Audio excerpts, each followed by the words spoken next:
La Inquisición. La Iglesia la inventó para salvar almas humanas, sin embargo acabó produciendo un sufrimiento humano inenarrable. La palabra Inquisición conlleva imágenes de tortura y crueldad. Entre sus víctimas se incluyen Juana de Arco y Galileo, pero ¿sabemos realmente qué sucedió y por qué? La Inquisición. Ciudad del Vaticano, octubre de 1998. En una petición de examen de conciencia sin precedentes y en honor al año Jubileo 2000, el Papa Juan Pablo II convoca a un tribunal especial de historiadores y académicos para celebrar un simposio sobre lo que él mismo denominó una fase tormentosa en la historia de la Iglesia, que hoy en día se conoce como la Inquisición.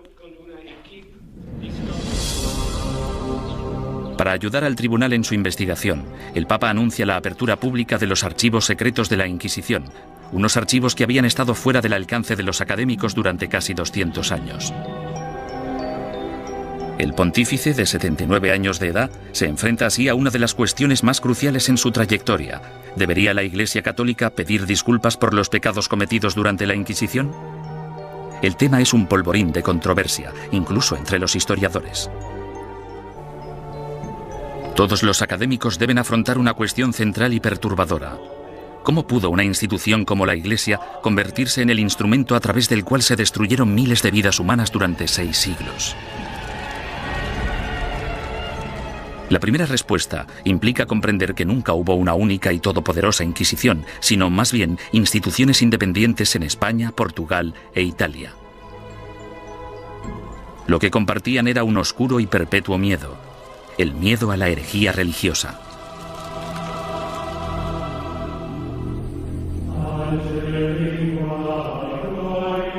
Año 1100 después de Cristo. El corazón de la Alta Edad Media. Una frágil alianza de reinos y provincias, conocida como el Sacro Imperio Romano, ocupa gran parte de lo que hoy conocemos como la Europa moderna. Tras la conversión del emperador Constantino al cristianismo y durante casi 800 años, la religión considerada antaño como una secta insurgente se convirtió en la única fe legal, penetrando en todos los niveles de la vida personal, social y política. El cristianismo latino europeo simbolizaba no solo la fuerza civilizadora en un mundo bárbaro, sino también la promesa de la salvación después de la muerte.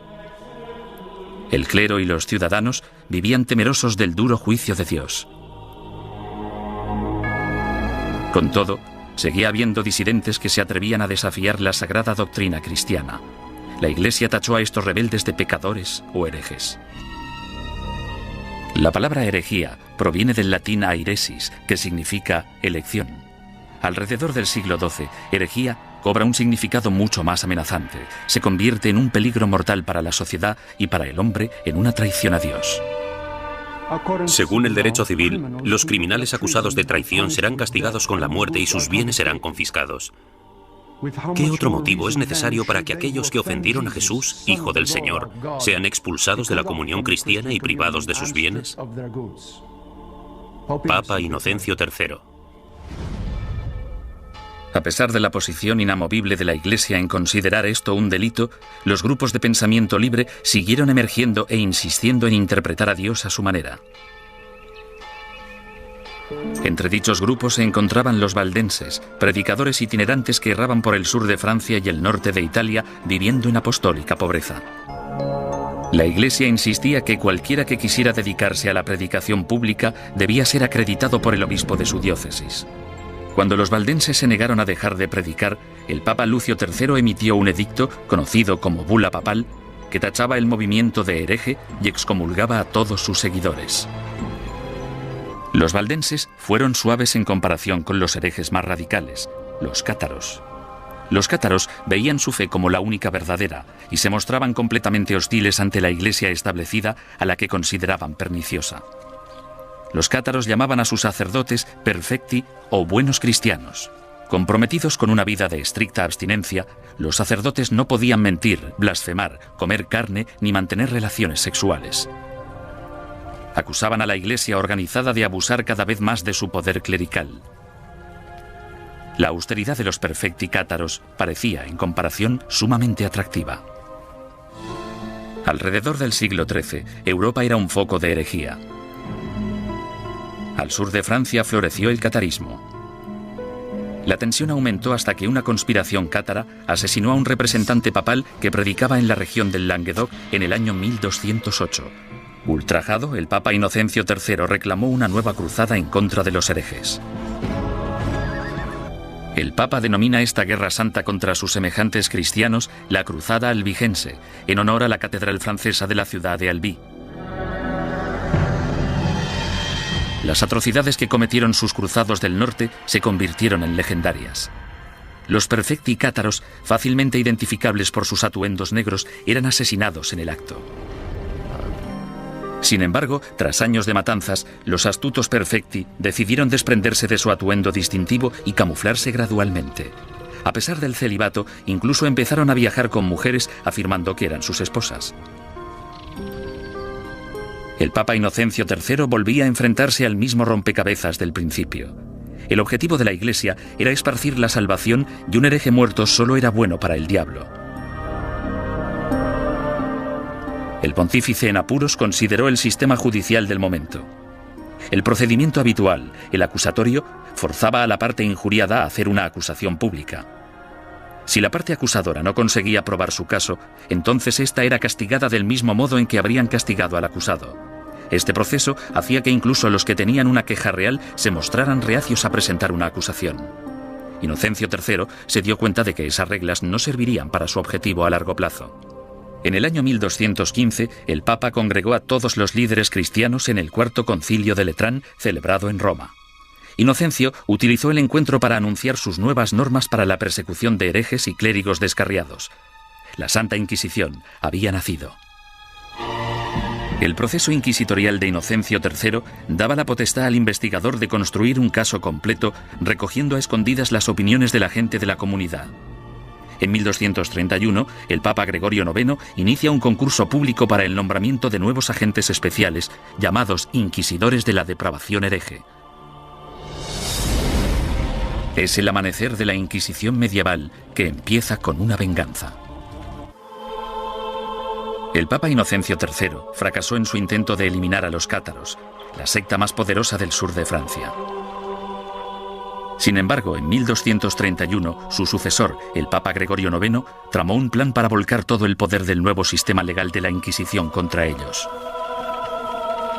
El Papa nombró a muchos sacerdotes y frailes inquisidores y los mandó a tierras germanas y francesas para que acabaran con los criminales religiosos. Los herejes que rehusaron retractarse de sus creencias y continuaron predicándolas fueron quemados en la hoguera. El Papa Gregorio pronto se percató de que encontrar a un buen inquisidor era muy difícil. Los más entusiastas a menudo eran fanáticos fuera de control. Conrad de Marburg, el más célebre de los primeros inquisidores, convenció a Gregorio IX de que había descubierto una secta secreta alemana llamada los luciferinos. El modus operandi de Conrad consistía en reclutar a una pandilla de linchamiento, arrestar a los supuestos herejes y ofrecerles dos opciones: retractarse o arder vivos.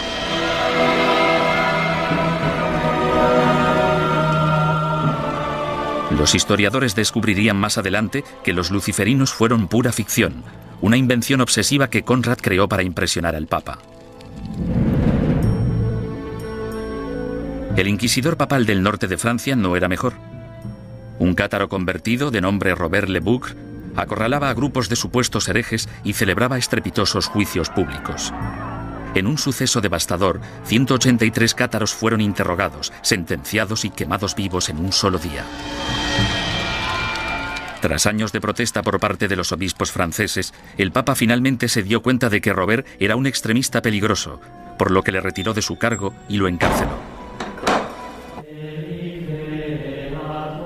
Fundada por Santo Domingo en 1216, la Orden Dominicana estaba capacitada para realizar el trabajo de inquisidor. Educados como teólogos, los dominicanos estaban habituados a la vida en la calle y a predicar contra la herejía. A mediados del siglo XII, Gregorio IX ordenó a 4 docenas de inquisidores dominicanos que buscaran y procesaran a los cátaros, los valdenses y a los demás grupos herejes. El pontífice anunció de forma oficial a sus obispos la llegada de los inquisidores a los burgos y pueblos de Francia, Italia, Alemania y España. Ordenamos que se les reciba amablemente y que se les trate con honor, dándoles buenos consejos, ayuda y apoyo, de tal modo que puedan realizar la tarea que les ha sido encomendada. En esta carta, Gregorio IX pedía a sus obispos mucho más que simple hospitalidad. En su búsqueda de herejes, los inquisidores papales necesitaban confiar en información interna, rumores y otras habladurías recogidas gracias a una red informal de clérigos informadores que trabajaban como espías.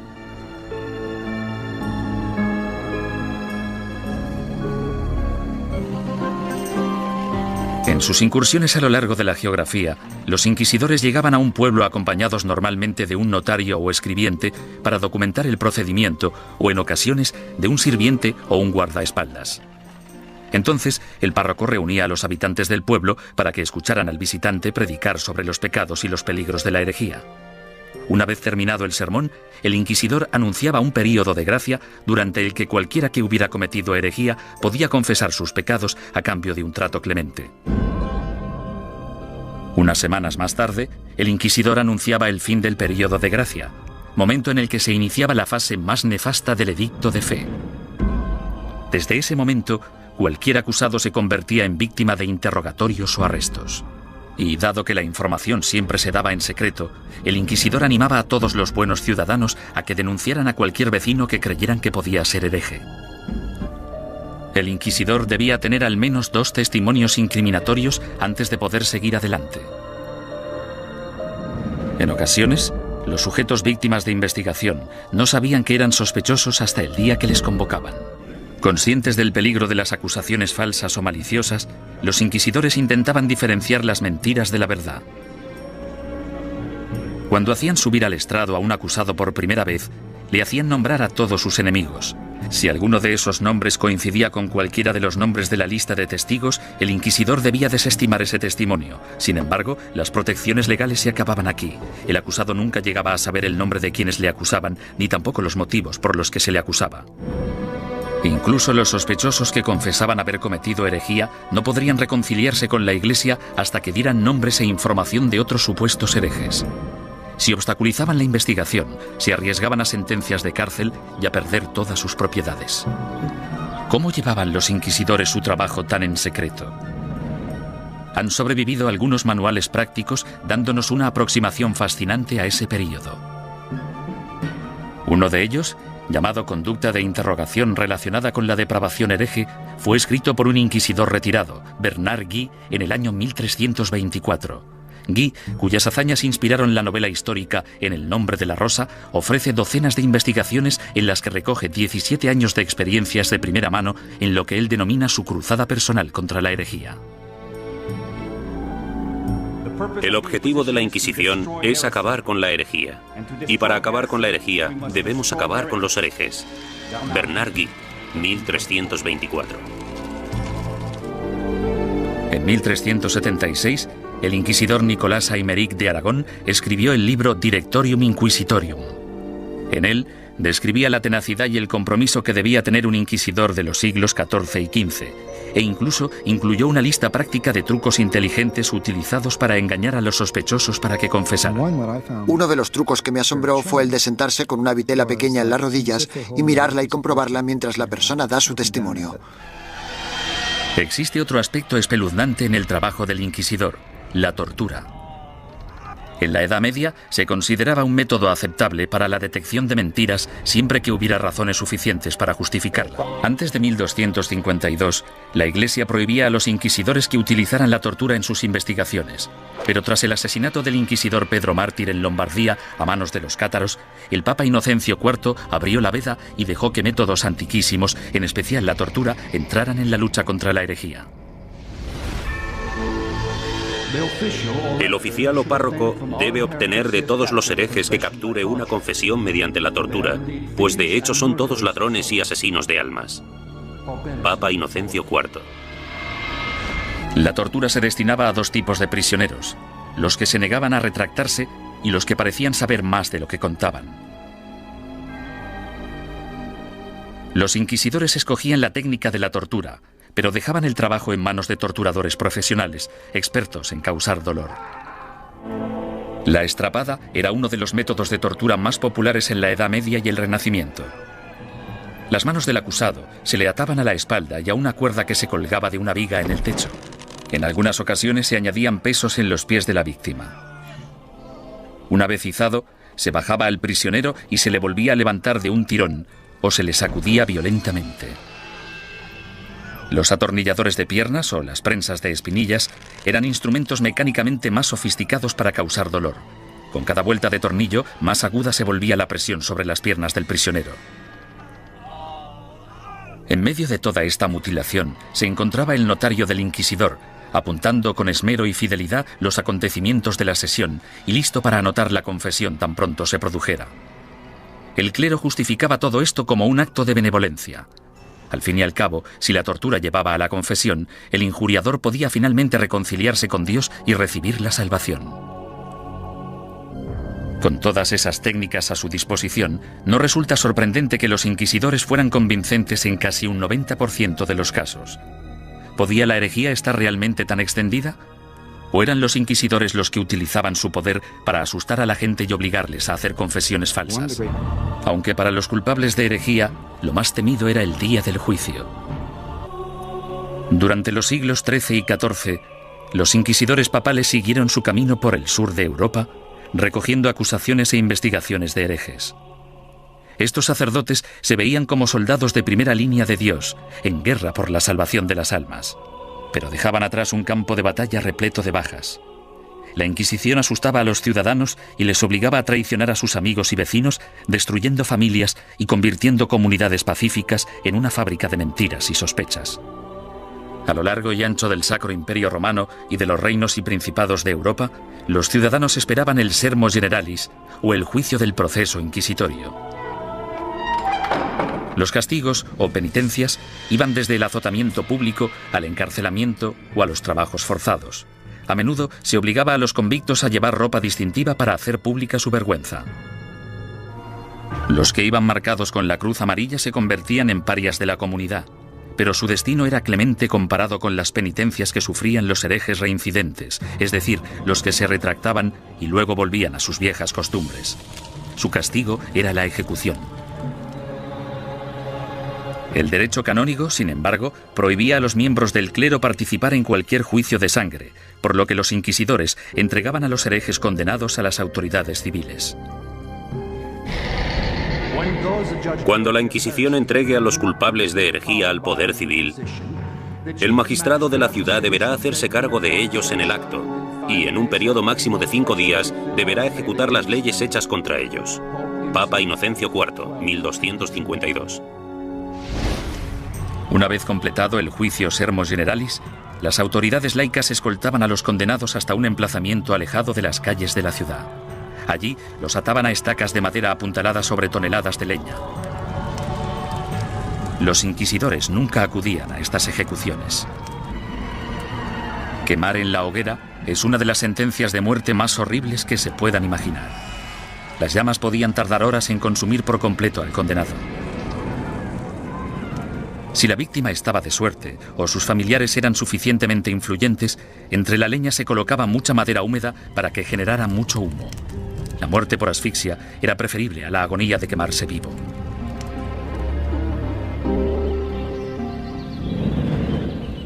Ni siquiera la muerte podía liberarte de las garras de la Inquisición. En ocasiones, personas que habían muerto hacía años recibían acusaciones post-mortem y eran condenadas por herejía. Se saqueaban sus tumbas y se lanzaban sus restos a la hoguera. Desgraciadamente para la familia del fallecido, lo peor aún estaba por llegar. Las autoridades civiles confiscaban automáticamente todas las propiedades de los herejes fallecidos, dejando desvalidos a sus esposas e hijos sin importar su lealtad religiosa. La mañana siguiente a una ejecución a menudo atraía a los coleccionistas de reliquias, basureros que acudían con sacos a barrer las cenizas en busca de piezas de cadáveres. En la mayoría de los casos no se trataba ni de necrófagos ni de locos. Normalmente eran los que creían que aquellos que morían ejecutados eran mártires y merecían ser venerados. El siglo XIV fue testigo del punto más álgido de la campaña de la Inquisición. Gracias a su inmenso poder, la Iglesia combatía la traición con la misma dureza incluso contra sus propios rangos. Cuando un grupo de franciscanos decidió desvincularse de la orden y llamarse a sí mismos franciscanos espirituales, el Papa Juan XXII les acusó de abandonar los ideales de su fundador, San Francisco de Asís, y ordenó a la Inquisición que acabara con ellos. Tras quemar en la hoguera a 4 líderes franciscanos espirituales en Marsella el año 1317, la mayoría de los rebeldes restantes volvieron a la orden original. Durante los 150 años de la Inquisición papal de Gregorio IX, los principales movimientos herejes, los cátaros y los valdenses, fueron virtualmente erradicados de la Europa occidental. Al reducirse el número de herejes, parecía que la Inquisición acabaría desapareciendo por completo. Sin embargo, el negocio de la cacería y el castigo de brujas resucitó el proceso con una venganza durante el siglo XIV. La política corrompió los primeros casos de brujería. En 1307, Francia se encontraba casi en bancarrota tras una serie de fracasos bélicos. Su rey, Felipe el Hermoso, envidiaba las riquezas y las propiedades que poseían los caballeros templarios, una orden de poderosos monjes guerreros que se formó durante la primera cruzada a Tierra Santa. El rey Felipe los acusó falsamente de brujería y durante los 7 años siguientes se torturaron y encarcelaron o quemaron en la hoguera a miles de templarios por toda Europa.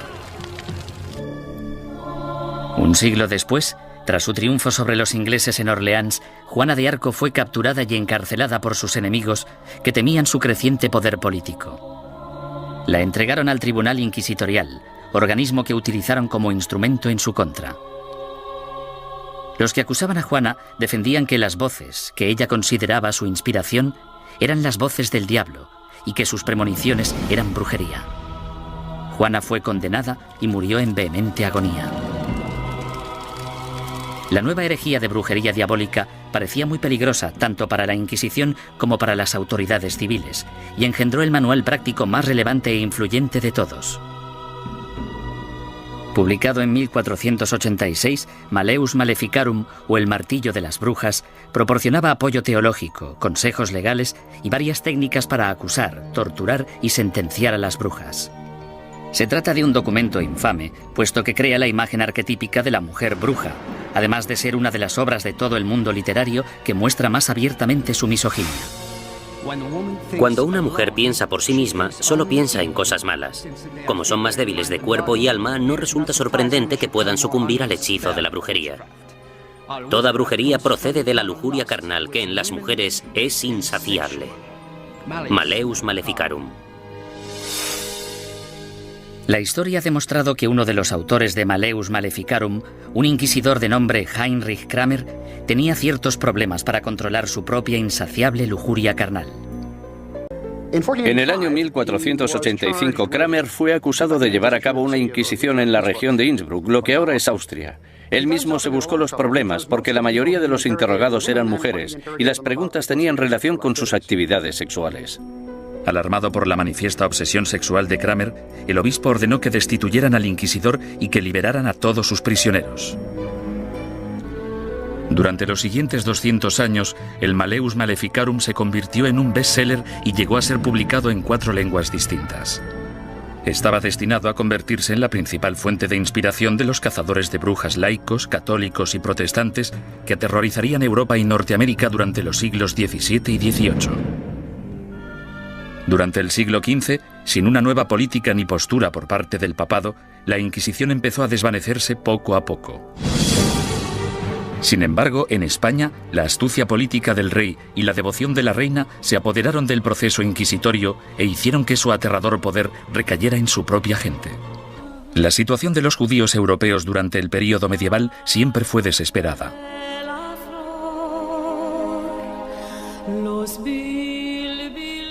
Expulsados de una nación tras otra, a partir del siglo IV, algunos finalmente se establecieron en España. Prosperaron viviendo y trabajando en relativa armonía tanto con musulmanes como con cristianos. Pero a finales del siglo XIV, una serie de problemas económicos y levantamientos sociales despertaron antiguos prejuicios. En las décadas de 1380 y 1390, amotinamientos en contra de los judíos provocaron el incendio de sinagogas y el asesinato de miles de judíos. La solución de las autoridades españolas fue expulsar del país a todos los judíos que no se convirtieran al cristianismo. Muchos decidieron marcharse, otros, sin embargo, hartos de una persecución sin fin, optaron por abandonar la religión de sus antepasados para poder quedarse en España. Debido, al menos en parte, a su antigua ética cultural de escolarización y esfuerzo continuo, estos nuevos cristianos, llamados conversos, prosperaron durante las décadas siguientes. Como judíos habría sido ilegal que realizaran ciertos trabajos o que ocuparan ciertas posiciones en el gobierno. Sin embargo, como cristianos las posibilidades abundaban. En tan solo unas pocas generaciones, miembros de la Iglesia Católica de España empezaron a acusar a estos nuevos cristianos de practicar secretamente la religión judía mientras mantenían una fachada apropiadamente cristiana. Este fenómeno judaizante era en parte verdad, puesto que algunos conversos, aunque se autoproclamaban cristianos, mantenían costumbres que habían heredado de sus antecesores. Su condición de cristianos bautizados también significaba que si se intuía de cualquier modo que recaían en el judaísmo, podían ser acusados de herejía. Fue precisamente esta trágica ironía la que les condujo hacia su destrucción. Con el matrimonio en 1469 de Fernando de Aragón e Isabel de Castilla, se unieron los dos reinos más poderosos de la península ibérica. Los consejeros dominicanos de Isabel pronto la convencieron de que la actividad judaizante suponía una amenaza mortal para el catolicismo en España y que una inquisición podría ser la única solución. El rey Fernando, astuto estratega político, vio que una alianza con la Iglesia Católica podía beneficiar a España en muchos sentidos. El primer paso del rey Fernando fue ponerse en contacto con el Papa y expresarle su preocupación por el problema judío de España. Es enorme el daño que los cristianos sufren con el contacto, las relaciones y la comunicación con los judíos, que siempre intentan de un modo u otro seducir a los leales cristianos y apartarlos de nuestra santa fe católica. Fernando el Católico. Bajo la presión del insistente rey español, el Papa Sixto IV emitió una bula papal que instauraba una inquisición para erradicar la depravación hereje en España y que iba dirigida a los conversos judíos. Esta nueva Inquisición española fue algo completamente distinto a todos los demás tribunales inquisitoriales anteriores. Sus normas garantizaban que el rey Fernando, y no el Papa, controlaba todos y cada uno de los aspectos de sus actividades. El tribunal de mayor grado, llamado la Suprema, consistía en 6 o 7 hombres nombrados personalmente por el rey. Solo un miembro, el inquisidor general, era nombrado oficialmente por el Papa, y aún así, este tenía que haber sido nombrado antes por Fernando. Aunque os guste el título de inquisidor, somos yo y la reina quienes os hemos nombrado y sin nuestro apoyo muy poco podéis llevar a cabo. Rey Fernando. El 6 de febrero de 1481 se celebró el primer auto de fe en Sevilla. En este acto, que se convertiría en el símbolo de la Inquisición española, un centenar de hombres y mujeres conversos fueron acusados de practicar secretamente la religión judía y juzgados ante la Iglesia. 6 de ellos pagaron el más alto precio, fueron quemados en la hoguera. Los participantes eran despojados de toda dignidad. Se les afeitaba la cabeza, desnudaban a las mujeres y a los hombres. Se afeitaba la barba a los hombres. En España, la virilidad de un hombre residía en su barba, por lo que afeitarla resultaba muy desagradable. La idea de la ceremonia era humillar a los penitentes y mostrar a la congregación cuál era el castigo por cometer herejía. Durante el primer año desde su establecimiento, 1.500 conversos acusados de judaísmo fueron juzgados y otros cientos condenados a muerte. A diferencia de los herejes medievales que se atrevían a predicar sus ideas en público, el judaísmo secreto era, por definición, una actividad clandestina que se llevaba a cabo a puerta cerrada. Las acusaciones provocaban más acusaciones. Algunos conversos se delataban a sí mismos con la esperanza de limpiar su historial y frustrar así el ataque de sus enemigos. Sin embargo, solo se podía conseguir una penitencia clemente si se hacía una confesión completa, y eso significaba dar los nombres de compañeros herejes. Si consideramos a Fernando e Isabel como los arquitectos de la Inquisición española, su contratista fue sin duda Tomás de Torquemada, el primer inquisidor general. A partir de 1490, Torquemada redactó minuciosa y sistemáticamente reglas que todavía conservamos en papel para guiar a los inquisidores, incluyendo el más mínimo detalle sobre lo que debían o no debían hacer. No hay ninguna duda de que Torquemada presidió la Inquisición durante su período más sanguinario y que ejerció mucha influencia sobre la corona. A pesar de que se le ha retratado de todos modos, desde un loco hipnotizador hasta un monje siniestro y obsesionado por el sexo, los historiadores saben muy poco sobre él. Era el típico teólogo fanático, antisemita y extremadamente hostil a los conversos. Sin embargo, se calcula que durante los 20 años de mandato de Torquemada como inquisidor general, 2000 personas perdieron la vida y otros miles fueron castigados. A ello se le sumó un alocado complot de asesinato que selló el destino de los judeoconversos españoles y aseguró el papel de la Inquisición en España durante los siguientes 200 años. 5 años después de su nacimiento, la Inquisición se encontraba en plena forma, ganándose a pulso su temible reputación. Los conversos españoles, los judíos convertidos al catolicismo, no podían acudir a ningún lado en busca de justicia. Tanto la Iglesia como las autoridades civiles seguían la misma lógica aplastante. Todos los conversos que rehuían la Inquisición eran, por defecto, culpables. Todos los que daban el paso y se delataban a sí mismos eran, puesto que lo admitían, culpables. Y todos aquellos que eran juzgados y condenados eran, evidentemente, culpables. Los procedimientos interinos del Tribunal de la Inquisición se mantenían en privado y los informes se protegían cuidadosamente, incluso de la corona. Cuando la Inquisición española arrestaba a alguien, esa persona simplemente desaparecía en la cárcel hasta que la Inquisición acababa con ella. Los familiares y amigos quedaban a la espera, llenos de preocupación y sin poder ayudar. Para los acusados, la naturaleza surrealista y casi arbitraria del proceso generaba terror.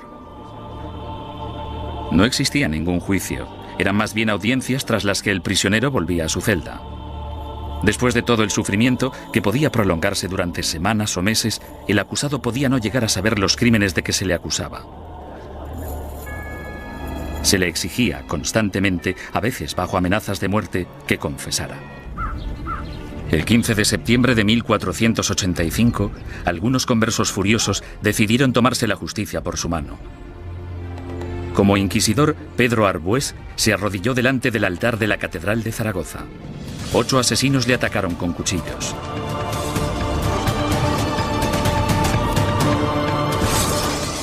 Arbués murió al día siguiente, y con él la esperanza de todos los conversos españoles, pues el desdichado complot hizo que los judíos perdieran la simpatía pública para siempre y garantizó a la Inquisición un lugar en la sociedad española durante las generaciones venideras. Entre los académicos hay una pregunta obvia que ha generado más debate que cualquier otra. ¿Practicaban realmente los conversos el judaísmo en secreto o fueron simplemente cabezas de turco de la intolerancia? A petición del inquisidor general Torquemada, en marzo de 1492, el rey Fernando emitió otro edicto de expulsión. Se daba a los judíos 4 meses para aceptar el bautismo o abandonar España. Durante los meses siguientes, casi la mitad de la población judía de España, unas 40.000 personas, abandonó el país. Los demás se quedaron y se convirtieron al cristianismo. No lloréis a vuestra partida, pues vosotros tenéis que beber vuestra propia muerte de un sorbo, mientras que nosotros tenemos que quedar atrás, entre esta gente malvada, recibiendo la muerte de ellos cada día. Juan de León, judío español converso. En 1499, la orden de expulsión se amplía para incluir a todos los musulmanes no convertidos de España. Durante los casi 25 años siguientes, una serie de rebeliones, expulsiones y bautismos forzados generan otra clase social de nuevos conversos al cristianismo, los moriscos. Lo que tenemos aquí es el mismo escenario que el de los conversos. Un grupo de gente que pertenecía a otra cultura y a otra religión y que ahora eran teóricamente cristianos. Esta era una situación hecha a medida que la Inquisición utilizó para apartar a los musulmanes y hacerles practicar el cristianismo. Las persecuciones de moriscos se triplicaron durante los siguientes 100 años. Sin embargo, estos no pudieron o no quisieron adaptarse. Finalmente, en 1609, las autoridades españolas decidieron que los moriscos eran imposibles de convertir y los expulsó a todos. En su intento de conservar el catolicismo como la única religión de España, la Inquisición española encarceló a ciudadanos inocentes, confiscó propiedades, destruyó familias y mandó a miles de personas a la muerte. Lo que no utilizó muy a menudo, según los historiadores, es lo que la ha hecho tan famosa: la tortura. Pero no importa la poca frecuencia de uso, la Inquisición tenía reglas concisas sobre cómo ejercer la tortura. A los prisioneros, ya fueran mujeres u hombres, se les desnudaba. Solo se les cubría sus partes íntimas. No todo el clero de entonces practicaba el celibato, y todos los que lo practicaban no eran capaces de contemplar una escena de estas características una y otra vez sin sentir el más mínimo arrebato de sadismo o satisfacción sexual. La garrucha, versión modernizada de la estrapada medieval, se convirtió en el método de tortura más común. El potro, probablemente el instrumento de tortura más famoso de todos, también era muy efectivo, aunque tenía algunos inconvenientes. La toca, o tortura con agua, se convirtió en la favorita de los inquisidores españoles. Durante el terrible sufrimiento, la boca del prisionero se mantenía abierta a la fuerza y se introducía una pieza de ropa por la garganta. Luego se vertía agua por la garganta, de modo que la pieza de ropa quedaba empapada y provocaba al prisionero violentos espasmos. Durante la Inquisición española, la tortura no podía aplicarse más de 3 veces y nunca durante más de 15 minutos. Las afirmaciones que hacían los prisioneros no eran legales, a no ser que las ratificaran 24 horas después, lejos de la sala de tortura. Hubo inquisidores que rompieron las reglas, aunque lo hicieron por ignorancia, más que por malicia. El buen juez debe hacer caso omiso de los gritos, lloros, suspiros, temblores o del dolor del acusado. Y toda tortura debe realizarse con tal cuidado que el acusado no se vuelva loco, ni quede herido, lesionado ni indebidamente angustiado. J. Damunder, testigo ocular de las torturas. La Inquisición española realizó algunas innovaciones en el área del castigo. La cruz amarilla que llevaban los herejes medievales en sus vestimentas evolucionó hasta un atuendo llamado San Benito. Estas ropas debían vestirse en el juicio conocido como el auto de fe o acto de fe, y luego por encima de la ropa de calle mientras durara la penitencia. La gente que iba por la calle era objetivo de todo tipo de comentarios sarcásticos. Los niños les tiraban piedras, todo esto hacía muy difícil poder ganarse la vida. Ni tan siquiera la muerte liberaba al hereje de la vergüenza. El hábito con el que se enterraba al difunto se colgaba en la parroquia del lugar para recordar a todo el mundo en la ciudad que esa persona y su familia estaban relacionados con la herejía. Muerte y humillación no eran los únicos escollos de la Inquisición. Uno de sus castigos más temidos era convertirse en esclavo en las galeras españolas. Se cree que este castigo fue invención del mismísimo rey Fernando. Después de la muerte, ser enviado a las galeras era el castigo de la Inquisición española más temido. Durante la expulsión del año 1492, miles de judíos cruzaron la frontera con Portugal, engrosando allí la población judía y reanimando viejas tensiones raciales. A causa de los alborotos resultantes, los judíos portugueses fueron obligados a convertirse al cristianismo, y en 1532 el rey Juan III insistió en que Portugal tuviera su propia Inquisición. Durante 10 años, los ricos conversos portugueses utilizaron todas las formas de persuasión posible, incluyendo enormes sobornos, para convencer al Papa de que no instaurara una Inquisición en su nuevo santuario. La Inquisición portuguesa se puso a trabajar de inmediato con los sospechosos de siempre. Entre 1547 y 1580 se celebraron 34 autos de fe en Portugal con casi 2.000 penitentes y 169 ejecuciones. Las persecuciones fueron tan letales que los conversos, la mayoría de los cuales apenas habían emigrado a Portugal desde España, decidieron volver a su tierra natal y enfrentarse a lo que parecía el mal menor de las dos malvadas instituciones. Tras la conquista militar española del Imperio Azteca en 1521 por Hernán Cortés, los conversos portugueses y españoles pronto emigraron a las Américas en busca de un nuevo comienzo. Pero la Inquisición española les siguió de cerca e inició investigaciones en la recién fundada Ciudad de México. En 1528, 2 conversos españoles fueron quemados en la hoguera tras el primer auto de fe celebrado en tierras del Nuevo Mundo. Las primeras oleadas de sacerdotes españoles también consideraban su deber guiar a la población americana lejos de sus creencias paganas y ayudarles a adoptar el cristianismo. En contra de la política estricta y reacia aplicada tanto a judíos como a musulmanes en España, la Suprema finalmente decidió que los indios simplemente eran incapaces de asimilar las creencias cristianas y que, por tanto, estaban fuera del alcance de la conversión. Sin embargo, la Inquisición pronto se enfrentaría a su mayor enemigo hereje de todos los tiempos, el protestantismo.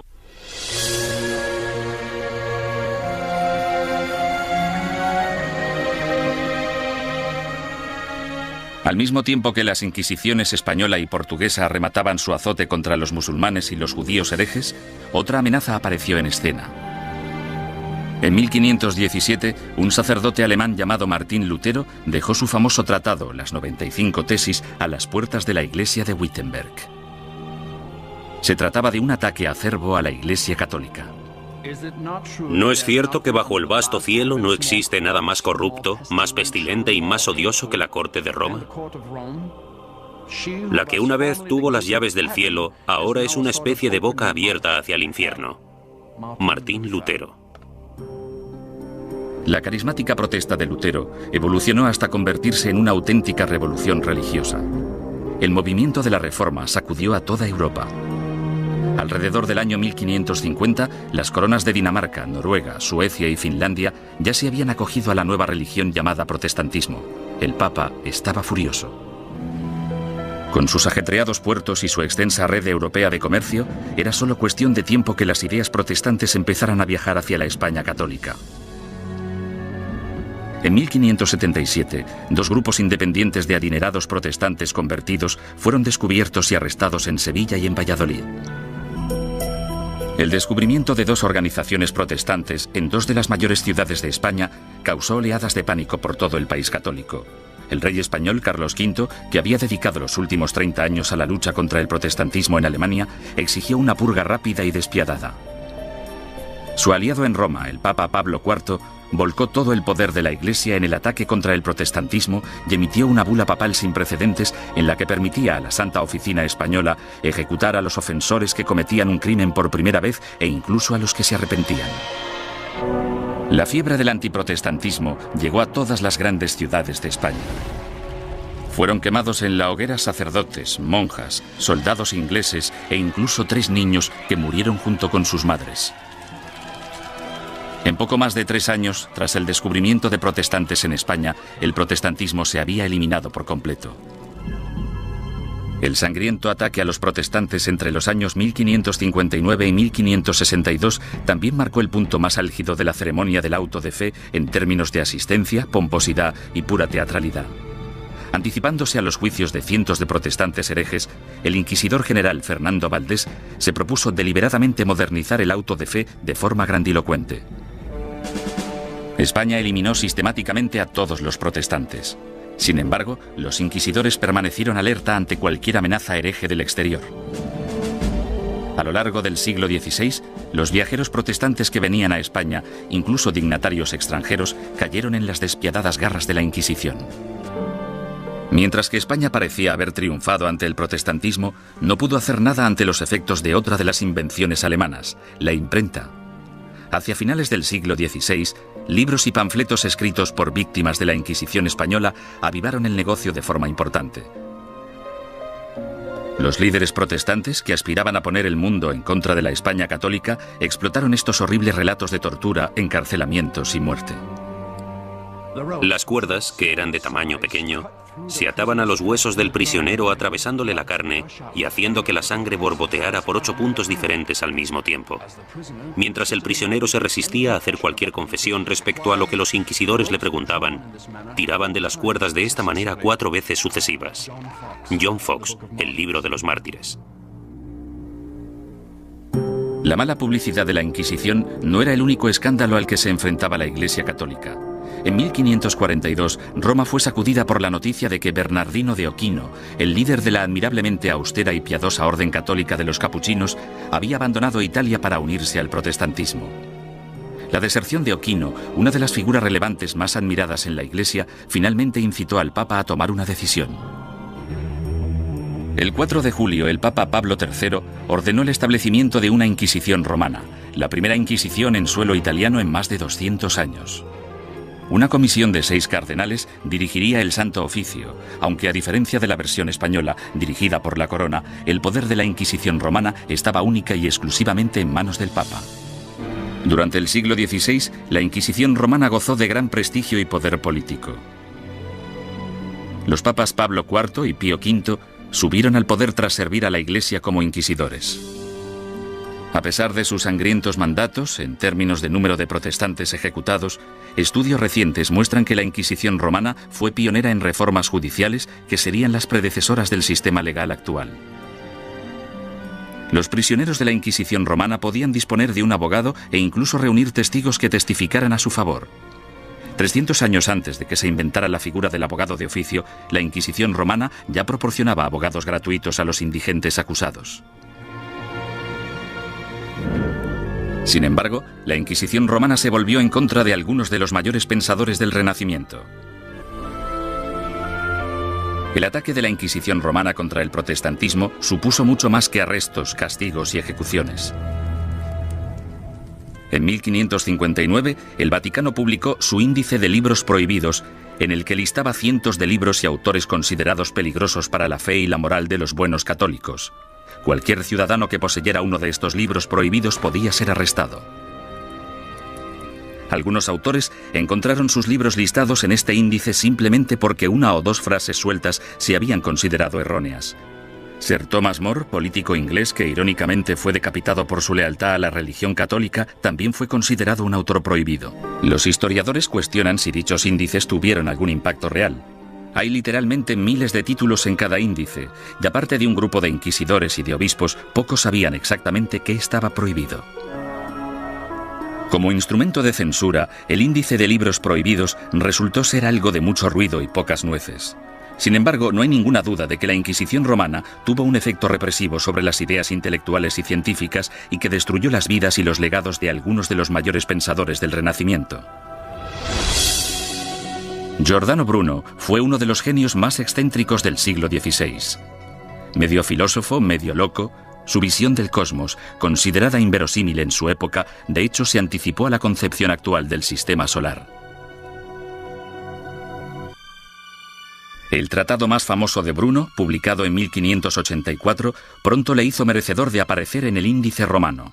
De título Sobre el universo infinito y los planetas, es una mezcla extravagante de misticismo y astronomía de Copérnico. Bruno lanzó la teoría de que existe vida inteligente en otros planetas situados más allá de las estrellas. Enseñaba que la unificación de todas las religiones, incluidas el Islam y el judaísmo, era la única salvación de la humanidad. Estas creencias herejes provocaron aversión tanto entre los católicos como entre los protestantes. Durante 15 años, Bruno evitó cautelosamente la Inquisición romana, manteniéndose alejado de Italia. Sin embargo, en 1591, un rico mecenas le convenció para viajar hasta Venecia y una vez allí le traicionó denunciándole ante el Santo Oficio. El encarcelamiento y el juicio de Bruno duraron 7 años, durante los que el tribunal romano llegó prácticamente a implorarle que abandonara sus creencias herejes. Él se negó. Tal vez vuestro miedo a juzgarme sea mayor que mi miedo a ser juzgado. Giordano Bruno. La obstinación de Bruno enfureció tanto al Papa Clemente VIII que él mismo le condenó a muerte. El 8 de febrero de 1600, Bruno fue conducido al campo dei Fiori, en pleno corazón de Roma, y fue quemado vivo. En la actualidad, una estatua en su honor, erigida en el año 1829, marca el lugar de los hechos. Otro intelectual renacentista, Galileo Galilei, también desató la ira de la Inquisición. Cuando construyó el primero de sus famosos telescopios en el año 1609, Galileo ya era un físico y profesor de matemáticas de fama mundial. En 1613 publicó 2 libros más, Mensajero Celestial y Manchas Solares, en los que defendía la teoría de Copérnico, según la cual la Tierra no solo gira sobre sí misma, sino que además da una vuelta anual alrededor del Sol. Oficiales ultrajados de la Inquisición denunciaron las creencias de Galileo y citaron numerosos pasajes de las Santas Escrituras que describen la Tierra como centro estático del universo. Sin embargo, Galileo vuelve a cuestionar a la Iglesia y toma una decisión asombrosa. En 1616, Galileo evitó ser juzgado y castigado por la Inquisición romana cuando aceptó dejar de enseñar sus rompedoras teorías planetarias. Con todo, 16 años después, alentado por el hecho de que su viejo amigo y admirador, el cardenal Barberini, se convirtió en el Papa Urbano VIII, el célebre científico publicó un nuevo manifiesto en el que reforzaba sus antiguas ideas. En esta ocasión, Galileo no calculó bien sus pasos, pues no solo produjo pánico en la Inquisición, sino que también provocó la ira de su antiguo aliado, el Papa. Galileo fue acusado de herejía. En enero de 1633, tras redactar sus últimas voluntades y su testamento, el astrónomo de 68 años viajó a Roma para enfrentarse a la Inquisición. Tras 3 meses de interrogatorio por parte de la Inquisición, en los que le amenazaron con torturarle, llegaron a un acuerdo. A cambio de retirar las acusaciones más graves, Galileo admitiría haber cometido un error y se declararía culpable de la ofensa menor que suponía haber defendido públicamente el copernicismo. El 21 de junio de 1632, en una ceremonia pública celebrada en Roma, pronunciaron la sentencia de Galileo y este se retractó de sus creencias científicas. Con un corazón honesto y una fe sincera, yo renuncio, maldigo y repudio los errores y las herejías mencionadas. Galileo Galilei. Después de haberse retractado, el Papa sentenció a Galileo a un castigo sin precedentes, volver a Venecia y permanecer bajo arresto domiciliario por el resto de su vida. El viejo científico murió silenciosamente 9 años después, a los 77 años. La leyenda afirma, sin embargo, que justo después de pronunciar su promesa forzada, Galileo susurró a un amigo: La Tierra se mueve a pesar de todo. En 1992, el Papa Juan Pablo II anunció oficialmente que la Iglesia se equivocó en 1633 al acusar al padre de la ciencia moderna de hereje. Los siglos XVII y XVIII fueron un período de declive para todas las inquisiciones. En España, aparte de la necesidad de erradicar a los conversos acusados de practicar secretamente el judaísmo, la Inquisición española se centró en la persecución de comportamientos personales inaceptables, como por ejemplo la homosexualidad, la bigamia y el adulterio, así como también los crímenes del clero. Las ceremonias de castigo, los autos de fe, siguieron celebrándose de forma esporádica en el siglo XVIII. Sin embargo, el prestigio de la Inquisición quedó mancillado cuando Felipe II rechazó expresamente acudir al auto celebrado en honor a su coronación. Inspirado por los ideales y las reformas de la Ilustración, Portugal empezó a desmantelar su oficina de la Inquisición. Alrededor de 1773, los autos de fe se ilegalizaron y las distinciones entre cristianos viejos y cristianos nuevos se eliminaron de las leyes portuguesas. Fue necesario que el ejército de Napoleón invadiera Italia y España para acabar definitivamente con la Inquisición. Algunas de las primeras acciones del régimen francés al entrar en Madrid en 1808 fueron abolir la Inquisición, confiscar todas sus propiedades y llevarse todos los archivos que encontraron. Napoleón fue incluso más lejos en Roma, donde no solo confiscó los archivos, sino que también se llevó como prisionero al Papa. En 1814, el Imperio Napoleónico se derrumbó y el Papa Pío VII regresó sano y salvo a Roma. Finalmente, en el año 1820, la Inquisición española fue ilegalizada completamente. Al oír la noticia, grupos de ciudadanos asaltaron el palacio, quemando y destruyendo todos los informes inquisitoriales. A pesar de la aplastante realidad, el papado se negó a admitir que el final de la Inquisición era inevitable. La Inquisición romana continuó ejerciendo teóricamente, no en la práctica, durante los siguientes 150 años. En 1965, el Papa Pablo VI reorganizó el Santo Oficio llamándole la Congregación para la Doctrina de la Fe. Todavía existe en la actualidad, aunque solo interviene como consejera en asuntos eclesiásticos. No realiza investigaciones ni impone la doctrina de la Iglesia. Desde la caída definitiva de la Inquisición, son incontables los mitos y testimonios inexactos que han surgido sobre su objetivo y sus prácticas. Los descubrimientos realizados en documentos nunca vistos, así como en los archivos de la Inquisición abiertos por el Vaticano recientemente, han ayudado a desbancar algunos de ellos. Por ejemplo, se ha podido demostrar que algunos recuentos de personas quemadas en la hoguera eran enormemente exagerados. Sin embargo, otros eruditos advierten que una visión revisionista de la Inquisición nos podría estar llevando demasiado lejos en la dirección errónea. Hay un hecho que la historia no puede negar. A pesar de que la Inquisición se concibió para el bien de la humanidad, acabó causando un dolor y un sufrimiento humano inenarrables.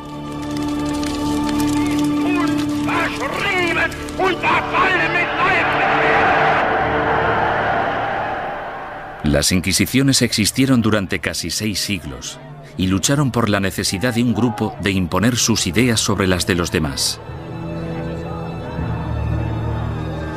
Esa necesidad sigue existiendo en la actualidad.